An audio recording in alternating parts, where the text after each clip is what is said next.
मेरठ के अब्दुल्लापुर में परिवार कल्याण सेंटर की एक ज़मीन है जो 2022 में आवंटित हुई थी और उसके लिए सरकार से पैसा भी अलॉट हो चुका है।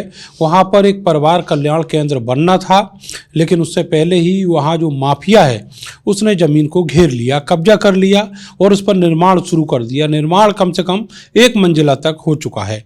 मेरे साथ मेरठ के सीएमओ डॉक्टर अशोक कटारिया जी हैं। सर, ये जो ज़मीन है अब्दुल्लापुर में, इस पर किस तरह जानकारी मिली कि वहाँ पर निर्माण चल रहा है और वो जो ज़मीन है सरकारी ज़मीन घेर ली गई है?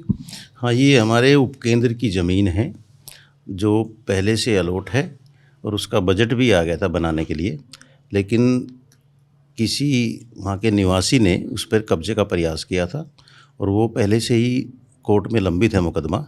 पहले से ही ये कोर्ट में इसकी एंट्री हो चुकी है, लेकिन बीच बीच में वो कब्जाधारी उसमें बीच बीच में छोटा मोटा निर्माण करने की कोशिश करता रहता है और जिसमें हमारे विभाग द्वारा बीच बीच में कार्रवाई होती रहती है। अभी लगभग 1 महीना पहले सूचना मिली थी कि वहाँ पे कोई अपनी घर बनाने का प्रयास कर रहा है, तो हम लोगों ने अपना उसके लिए वहाँ पे अपनी 3 सदस्यीय टीम को भेजा गया, लेकिन वहाँ पे उसकी पत्नी ने और जो घर बना रहा था उसकी पत्नी ने और उसने गाली गलौज की और अपमानित किया।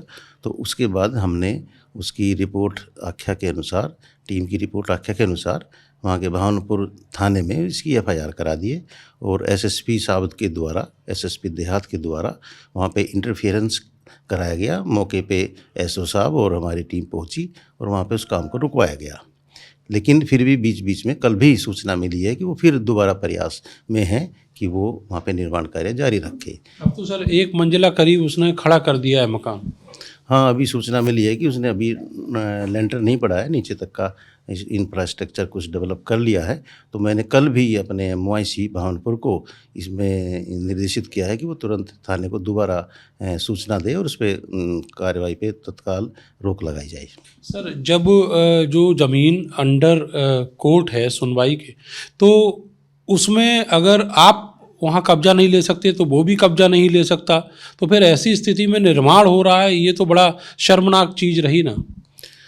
ये शर्मनाक चीज़ है ही कि किसी की संपत्ति पे कोई डाका डालता है, कोई इसको छीनने का प्रयास करता है और वो संबंधित विभाग या संबंधित लोग उसको रोक नहीं पाते हैं। ये शर्मनाक चीज़ है।